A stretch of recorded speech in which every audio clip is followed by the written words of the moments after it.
They've opened so-called fever centers, and most of the Chinese population has been vaccinated with this crappy vaccine called the Sino vaccine, and it doesn't work.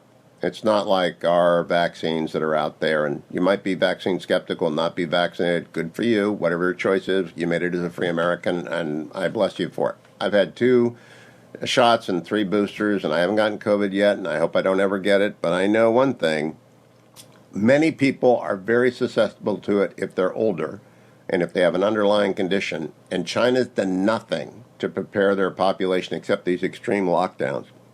So we are now going to learn in a massive human scale trial in real time what happens with an under-vaccinated population versus a vaccinated population. What happens this winter? Because China is reeling. It's even causing markets to back up a little bit. Second major story of the day.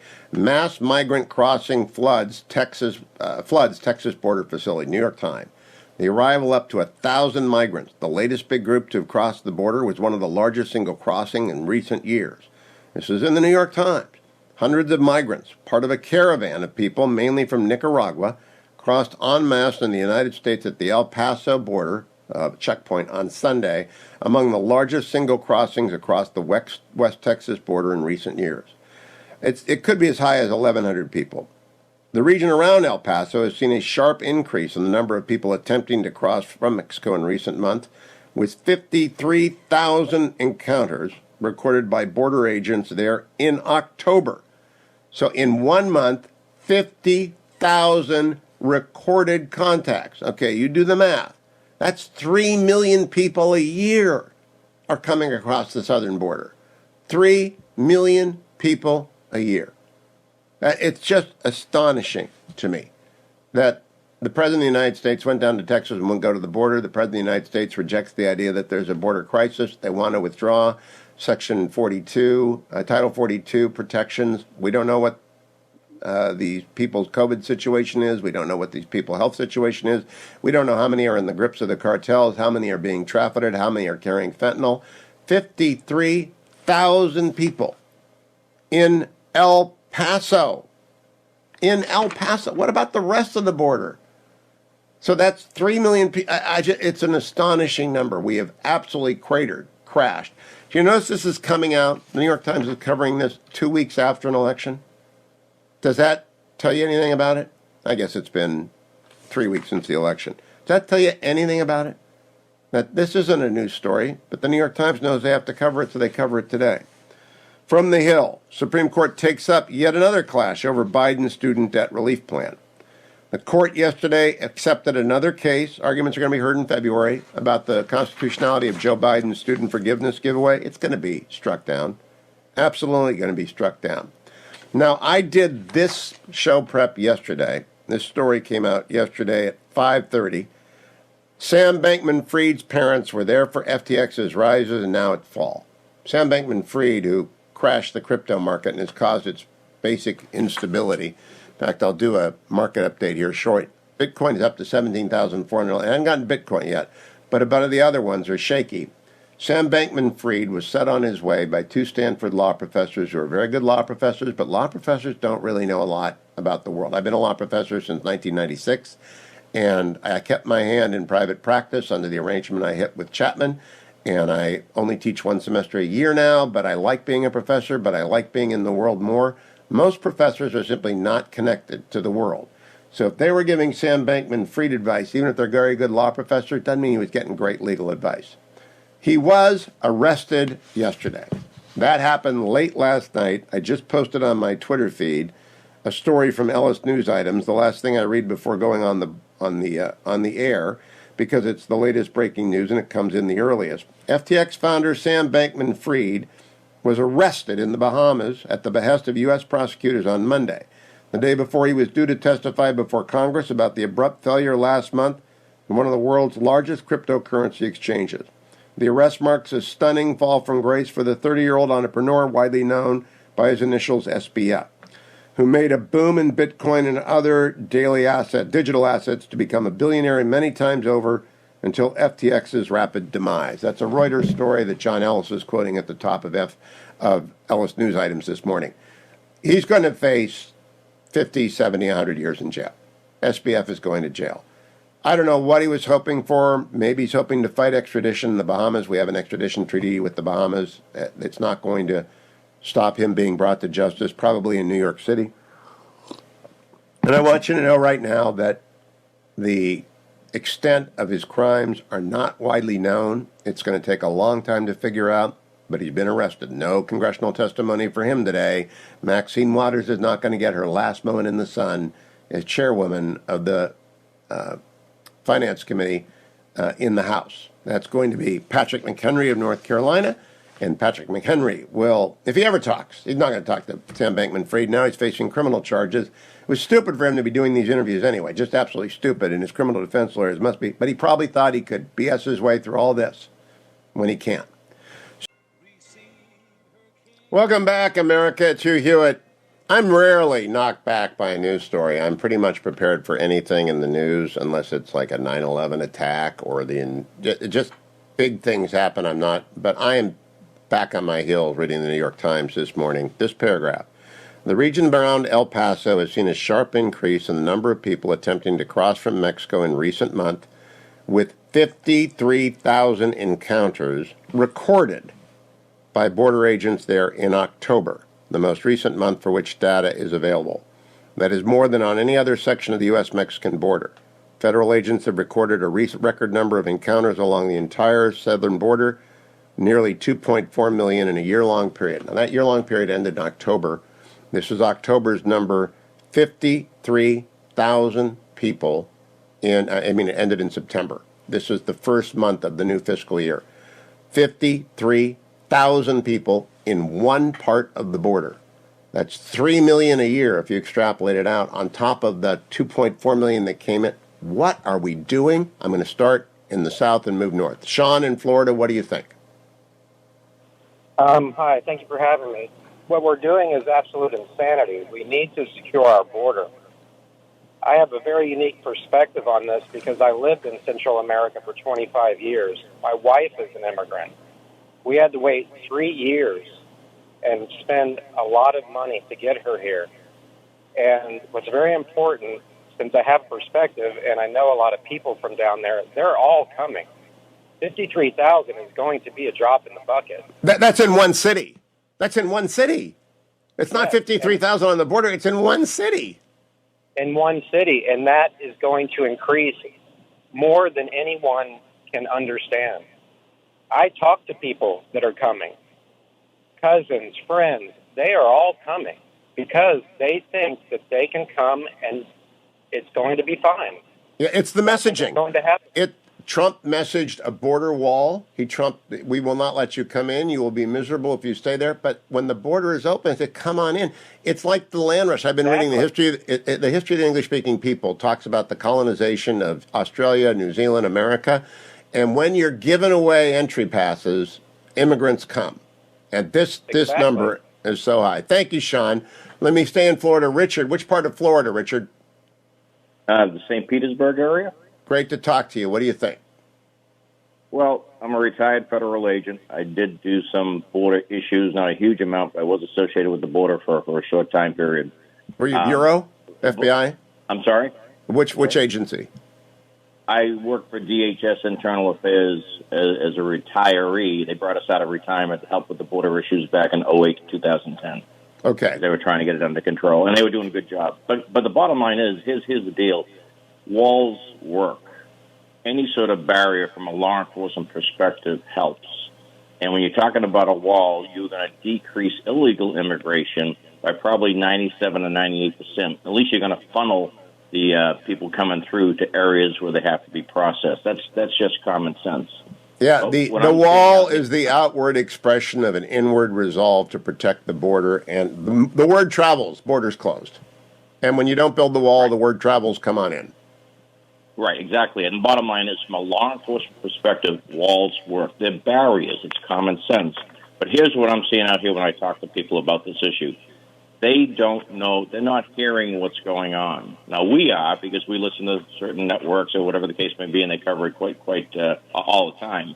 But the problem is that if you're not listening or reading that type of material, mainstream media, from my perspective, is not covering this issue. So that's what makes me so angry. And from my perspective, and you're in the business, Hugh, why aren't they, and how do we hold the mainstream media accountable for not covering these issues? I don't know whether, I subscribe to the New York Times, so I am subsidizing this kind of coverage. And it appears buried in the sixth paragraph on a month after the election, they're telling us that 53,000 people crossed in October. I'm just astonished. What do we do to the media? I don't know. You just got to keep watching Fox. You got to keep listening to the Hugh Hewitt Show. Have you signed up for the Universe yet, Richard? I have not. All right. There you go. You got to go patronize the alternative sites. Go to the Salem Podcast Network, go to Institute, iTunes, and get the Hugh Hewitt Highly Concentrated. Get the Grand Old Pot. You've got to subsidize alternative networks. You've got to subscribe to alternative networks. You've got to watch Fox because the media is not on our side. They don't understand it. They really don't get it. I'll be right back. More of your phone calls coming up. 53,000 people crossed the border in El Paso in October. Front page New York Times today. 53,000, one city. Stay tuned. Welcome back, America. As you know, I am if you may know, unless it's the first time you've listened to the show, and I have new affiliates every week among the 470 affiliates, so you might not know. I have long advocated from my 2004 book, If It's Not Close, They Can't Cheat, through Painting the Map Red. Every book I've written, I've said the same thing. I am for regularization of every nonviolent immigrant in the United States, not citizenship, not the right to vote. Bring the dreamers in, give them a regularization card. You can stay unless you're arrested, and then we're going to take you back to your home country if you're arrested, so stay clean, and we'll let you work. Dreamers, you were brought here at a young age. There'll be a path to citizenship for you. And we're not going to waste a lot of time. This is Hugh Hewitt's world. We're not going to waste a lot of time trying to find and deport people unless they're violent criminals. But that will only come, regularization in Hugh Hewitt's world ought only to come after you have border security in the form of a physical barrier. Now, I always used to say my preferred way to go was a double-wide fence. They're about 2,000 miles of the Mexico border. 1,000 miles of it is unpassable. And you can't climb mountains. You can't. They're just big deserts or places that nobody goes. There's about 1,000 miles that present degrees of difficulty. It's very easy to cross in San Diego. Not surprisingly, we have the most security there. It's pretty easy to cross in El Paso. And if you build a double-sided fence with a road between it for the Border Patrol to go up and down, and you supplement it with technology, and you surge Border Patrol forces, and you pay them well, and you make them an elite, they're already an elite force, but you pay them even more to make them even a more elite force, because it's dangerous stuff. The cartels are not to be screwed around with. And you support them with the DEA and the FBI, you can secure your border. We've done it before Trump did it. Former president made it a priority, and the messaging was correct. When I read the New York Times, I just tweeted this out. I hope you'll go follow me on Twitter and send it to your friends. I just quote the New York Times. The region around El Paso has seen a sharp increase in the number of people attempting to cross from Mexico in recent months, with 53,000 encounters recorded by border agents there in October. That's an astonishing number for one city. Extrapolate, that's 3 million people in a year in El Paso. When I recently heard them saying there are 11 million people in the United States who are undocumented, that's laughable. It's more like 2025, but we're at a 2.4 million last year crossed, and those are known encounters. People we process and turn loose. Here are 53,000 known encounters in El Paso. So I'm wondering, what do you think? Let me talk to, in Georgia, Ronley. Good morning, Georgia. How are you? Good. How are you this morning, Hugh? Great, thank you. I am, excuse me, I'm definitely in favor of us building the wall and regulating our border. What I see happening is the Democrats are bringing in millions of people to change the electric, so that if you especially with Ronnie, that's actually it's called the Great Replacement Theory. I don't believe that. I don't think they have a plan. I just think they don't want to upset interest groups on the left.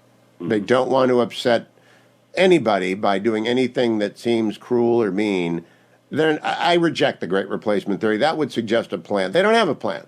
There might be some people out there in the fever swamp of the left that believe in that. I know there's some people on the right that believe in that. I've always told them that's not true. In fact, I had a debate with one of our friends inside my radio network, one of my guest hosts, and I said, don't use that on my show, please, because I don't believe in the Great Replacement Theory. But you don't have to believe in any theory. You just have to look at the number. Isn't that an astonishing number?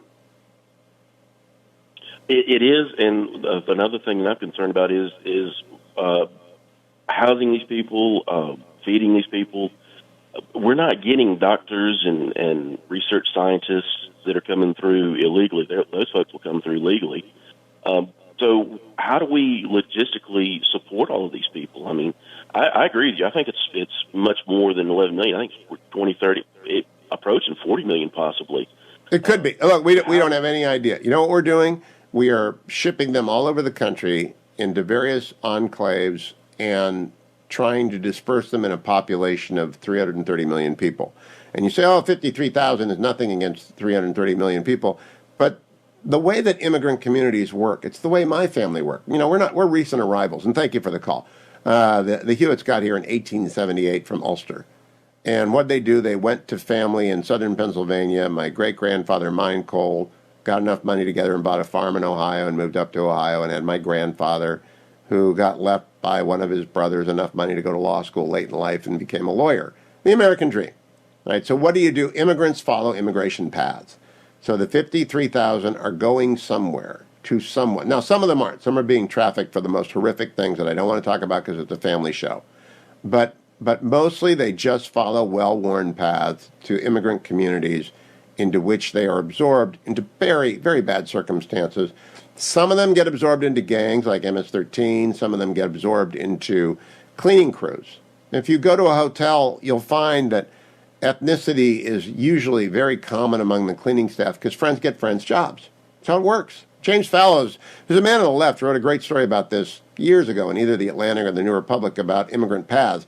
And he began by saying, why are all the grocery store workers in, let's say, Houston, from Guatemala, one city in Guatemala? And it's because the immigration path has been blazed and people follow it. And that happened in the 1800s, it happened in the 1900s, it's happening now. But we can't absorb this kind of people. When the Great Migration happened after the Irish famine from Green Ireland, not Orange Ireland, when my Green Irish people got here, the Millers from County Clare, they came in via New York and they went with other family in Ohio. That's how it worked forever. But this number. Lawton in Atlanta, what do you think, Lawton? Hugh, real quick, an analogy that always comes to mind. When your roof is leaking, you don't change the carpet until you fix the leak. Well said. I always think of that analogy. So anyway, I got to go to work, but great session. And, I wish Republicans could lead with the regularization program and not budge from the border has to come first, because we always get clobbered when we lead with, we got to put up the wall, we got to put up the wall. So I don't know how we do that. You're smart. Well, I'm going to go up and talk to a senator this morning. Tell the senator, I'm all in favor of regularization, but you got to build the barriers first. And I don't care if you call it a wall or a fence, you got to build the barriers. And they got to work. Absolutely. And they got to be staffed. Thank you, Lawton. Get to work. Steve in Pittsburgh, what do you say, Steve? Hey, Hugh, I just flew back from El Paso 2 days ago. My airplane was, my Delta Airline airplane was filled with illegal immigrants.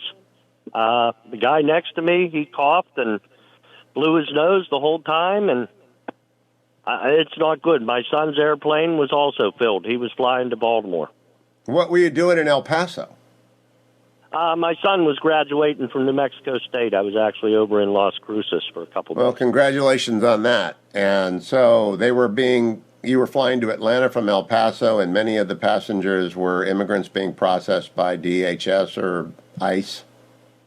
Correct. Airport did the guy speak any English? Filled. It's every day they're filling the planes. Did they speak any English? The guy who was next to you was sniffly?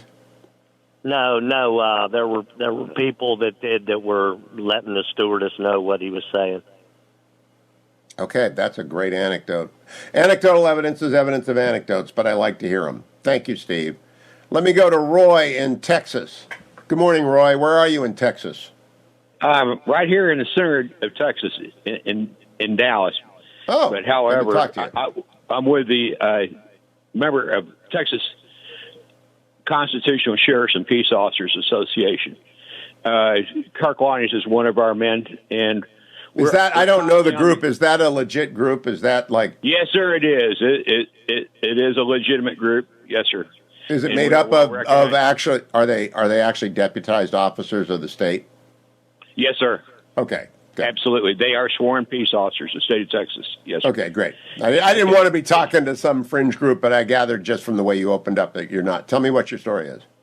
Okay, story is some of the people from Congress and others need to open up their eyes, see what the Texas farmers and ranchers experience in the southern border, especially the sheriffs down there in Brooks County, where they constantly come across the bodies or the skeletal remains that are unidentifiable of those who are border crossers.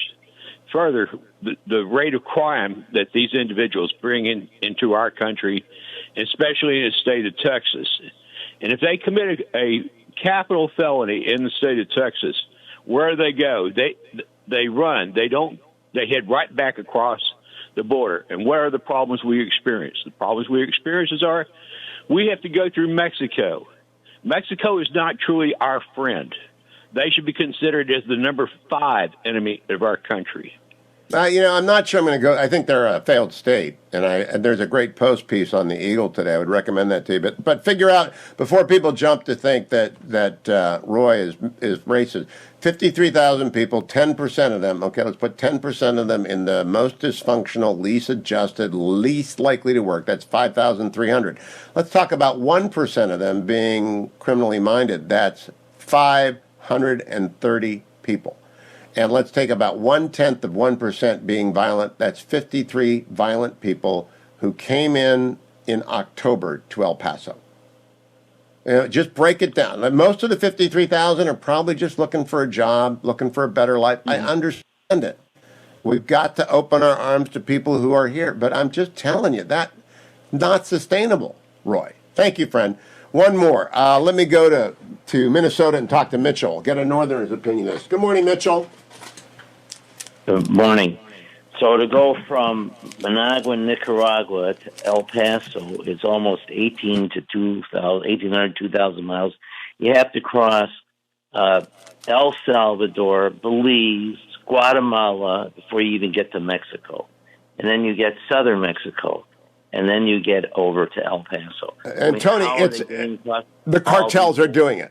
The cartels are doing it. The cartels organize the water and the food. The cartels charge a lot of money per person. And the idea is, if you give us $20,000 or $5,000 or $50,000, we will get you into America, and then they'll drop you off in the desert and you might die. But it's run by a tourism group known as the cartel. That's how it happens. Thank you, Tony.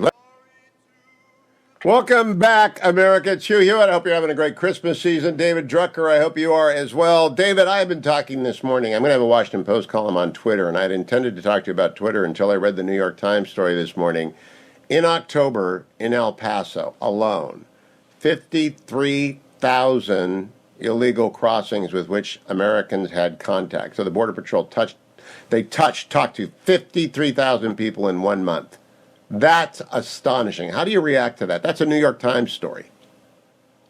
Well, listen, Hugh, we know that illegal immigration has been a problem throughout this administration, and they haven't gotten their arms around it because they haven't been willing to take the steps necessary to do so. And there's a lot of there are many differences of opinion within the Democratic Party that make it difficult for them to take the steps required on security measures. And there are huge differences of opinion among both parties in Washington that seem to always get in the way of legislation that will be lasting, that can deal with this issue. And so it's simply not surprising. I suppose the one sort of surprising thing might be that the high numbers of illegal border crossings tend to happen in the summer months.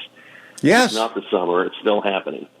53,000 people in El Paso. I don't cover a lot of, everyone knows my position. Build the barrier, then regularize everyone's here. It hadn't changed since 2003 when I wrote the first book. If it's not close, they can't cheat. Build the wall, build the fence, whatever you build the barriers, then regularize, but only after the barrier is done. And it just seems to me to be the obvious and understandable approach. And it worked for Trump. When he was building the wall, the flow stopped. You don't have to do child separation. You don't have to be cruel, but you have to be purposeful and message-minded. Am I wrong? Well, no, I personally do not think you are wrong. I think just to focus on the Trump administration for a minute, there are so many things that the Trump administration did in regard to border security that clearly had an impact in reducing illegal crossings. But where the former president fell short was building a broad-based political consensus for his policies.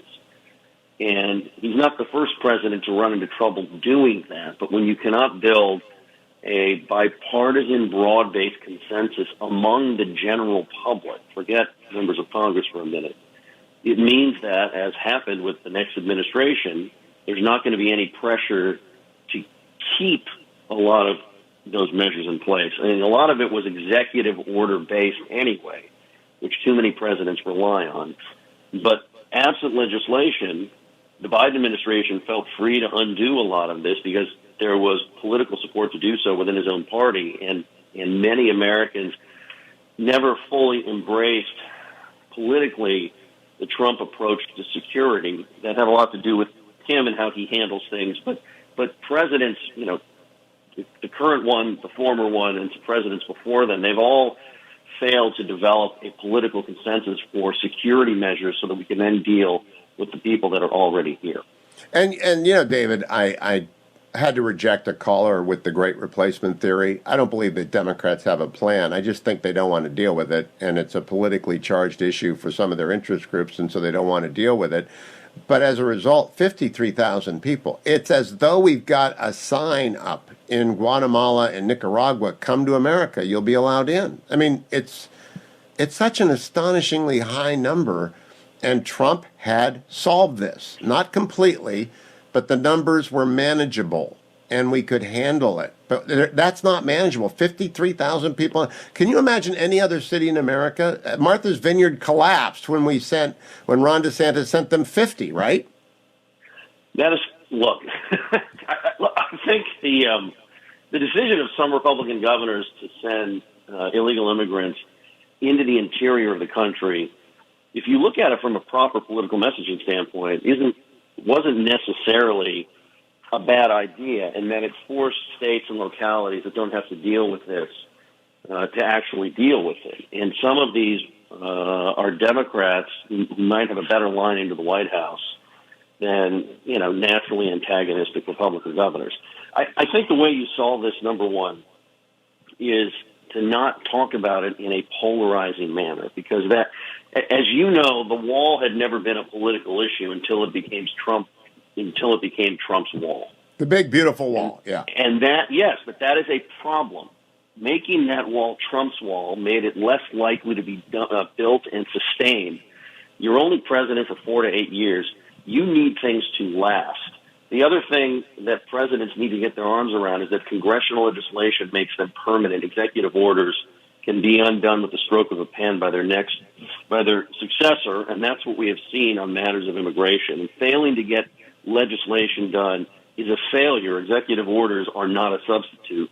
And the 2013 effort, the Rubio-led effort in 2013 with John Cornyn, it failed because they didn't build a barrier. They talked about speed bumps. The beginning, the alpha of the process that will end with Omega is a barrier that's big, long, strong, and lasting, legislated barrier. David Drucker is absolutely right. Executive orders won't work. You need legislation. Thank you, Drucker. Follow him at Twitter, David M. Drucker. Follow me to hour number 2 of today's Hugh Hewitt Show. Morning, glory, America. Bonjour, hi, Canada. I'm joined by Byron York, chief political correspondent for the Washington Examiner. You see him on Fox News all the time. Good morning, Byron. How are you? Merry Christmas. Good morning, Hugh, and Merry Christmas to you. You always listen, so you know the story that's got me back on my heels. New York Times reported today that 53,000 illegal immigrants entered one city, El Paso, in October. From that, you can extrapolate. That's such an astonishing number. How do you react to that number? How do you think Congress is going to react, if at all, Byron York, to that number? Well, I'm glad the New York Times actually reported it. Yes. There was things are getting worse on the border now. It's one of these situations where, as the months have gone by, you think, well, it can't get any worse, but it does get worse. And now it's getting worse, apparently in anticipation of the end of Title 42, and then it'll really get worse. And there was a moment, Fox News, especially Bill Malugin at the border, has been reporting this for months and months and months in great detail and really giving you an idea of how bad the situation is. And there was a moment yesterday on Fox where Dana Perino said, if you're not watching Fox, you don't even know this is happening. And so it's good to see the New York Times actually noticed that. Now, to get to your question, there's a lot of things for a new Republican majority in the House to investigate. They do need to investigate the departure from Afghanistan. They do need to investigate the failure to keep fentanyl out of the country. They need to investigate Hunter Biden's business dealings with his father. But is there any topic more urgent than the disastrous Biden policy on the border for the new House majority to investigate and to try to fix? I don't think so. I think there's one, which is Chinese espionage in the United States and the threat of Chinese militarization. I think they can get us into a war because China's going to have this massive COVID crisis. Well, they have a new... they're actually forming a new investigative committee on the subject of China exclusively. Yeah, I would love to know who the Democrat... I know Congressman Mike Gallagher will be the chair. I don't know who the other members will be. They haven't been named yet. But Chairman Gallagher, the Gallagher Committee will matter a lot. So I think that's probably the most important oversight look at what are the Chinese Communist Party and dictator Xi doing. I talk about the quartet of tyrants, Byron. That's Xi and Putin. It's Khamenei and Kim Jong-il. The quartet of tyrants, though, has a first among equals, and it's Xi. So that, to me, is... But the second is this. 53,000 people works out to what? 600,000 people in El Paso alone next year? Yeah. And I'm writing about this today, actually. You may have already talked about this. Not recently, the Heritage Foundation did a study where what they did was they used geofencing, publicly available information, to look at what cell phones, without names, what cell phones were in certain locations along the border. And they picked a number of NGO offices. And then they traced where those cell phones went. Did they stay in that area? Were they people who lived there and just stayed there? No. They went all over the country. As a matter of fact, they said the cell phones, they measured it by congressional district. The cell phones ended up in 434 out of 435 congressional districts in the country. They traveled all over the country. Wow. That is, they were being resettled all over the country, and we're talking hundreds and hundreds of thousands of people. Byron, the only time I see follow-up stories, after the Martha's Vineyard and the Vice President's house stunt, and I said, that's okay once. It borders on cruelty, don't do it again. But they illustrated that the wealthy in America are insulated from this problem. They just are. And this problem is not that people want to come to America. We are a nation of immigrants. My family got here in 1878, and I'm glad they did. But where do they go? How do they adapt? There is no follow-up reporting. What happened to the 50 people who went to Martha's Vineyard? They had one sued Ron DeSantis, and that was a one-day story because it was a DeSantis story. It wasn't actually a human story. And I follow the Malugin reports because he's down there. He covered the 1,000 people that came in yesterday in El Paso. He's always on the story, but do we get any sense of it's millions and millions of people? What are they doing? Well, they're being, first of all, most illegal border crossers who come into the United States are allowed to stay by the Biden administration. That's why they're coming. Yes. They follow the news. They understand this. This is not some blind rush to the border. They know that something changed on January 20th, 2021, when Joe Biden became president. The door opened. And they know that it's going to open further when Title 42 goes away, and U.S. officials have one less reason, one less tool to be able to turn them back from the U.S. border. And so they know this. They know this has changed. Now, we are a nation of immigrants, but we're a nation of immigration laws, too. We've had immigration laws for, a century and a half? I mean, obviously there was a period in the early American Republic where there were no immigration laws. You just came. You just came. But yeah. It doesn't work that way. And by the way, the United States still grants about 1 million new green cards every year. It's not as if immigrants are not coming into the United States through legal processes and going through legal processes and being granted permanent legal status, which is what a green card is, makes you eligible to be a citizen after a period of time. That's happening. This is all on top of that. This is this illegal, uncontrolled process. And I think anyone would agree that even if you believe that the United States needs to, even if you believe it needs to increase the number of immigrants brought into the United States, there is a number. I mean, there's a limit to what you want. And there's certainly, you have to have a process. As President Obama said, we're a nation state. You have to have a border. And we don't. Byron, I'm going up to the Hill to do some interviews today with members of Congress. And some members of Congress want to try and rush through an immigration bill in the lame duck. That won't work. That just will not work. Bad idea. Yeah. But if there is a way forward, I think it has to begin with a border barrier. And I'm asking, not telling you, what do you think is the first step to a regularization? They say 11 billion people are in the country without permission. I think it's more like 25 now. But whatever it is, what is the process beyond? Assume they build a barrier that satisfies Byron, Hugh, and even Donald Trump and Steve Miller. Let's just assume that the barrier gets built. What's the next step?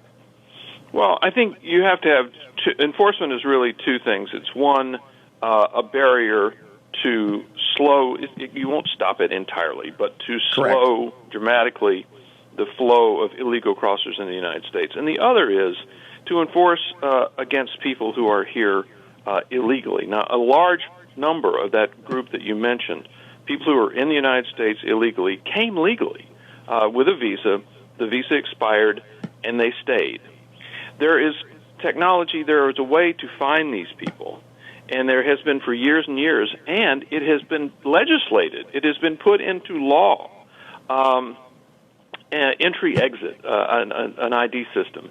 And Congress has legislated this many times and never enforced it because there was a bipartisan consensus to appear to crack down on illegal immigration and a bipartisan consensus to not actually do it. So my question is, though, Byron, we had an election. Ron DeSantis and Greg Abbott, tough on the border governors, won overwhelmingly. They had red states. But every Republican ran on the border, and we didn't get the red wave. What's the political message there? Well, it's not the most important issue to a lot of voters. I mean, there's absolutely no doubt about it. First of all, at this election, the economy still was a hugely important issue, but we saw abortion was a bigger issue with some voters than a lot of election analysts predicted, a lot bigger than I thought it was going to be. Bigger than I thought, yep. And the question of, quote, democracy was a bigger issue with Democratic voters than I thought. Democracy being a stand-in for Trump. You need to protect democracy, which means protect against Trump. And that was actually quite powerful with some Democratic voters. And especially since, this is how we started the conversation, in a lot of the news media, you don't even see what's going on in the border. You don't see these dystopian pictures that Bill Melugin was tweeting yesterday and that Fox News was playing of his yesterday. They don't even see that. So it's not the most important issue to a lot of Americans. And Byron, I do think we do have a gift here. When the New York Times publishes a statistic, it's truth for the left, 53,000 people in October alone in El Paso. Last 20 seconds to you. Do you think that's the kind of statistic that sticks? Well, we've seen times, you mentioned the whole Martha's Vineyard scene. We've seen times when this has become an issue when the mayors of Washington, D.C. and New York City get upset about this, and then it just disappears from the news again. We'll see if that happens one more time. Byron York on Twitter. We'll watch him on Fox News, and we'll read his newsletter every day. Thank you, Byron. Coming right back here.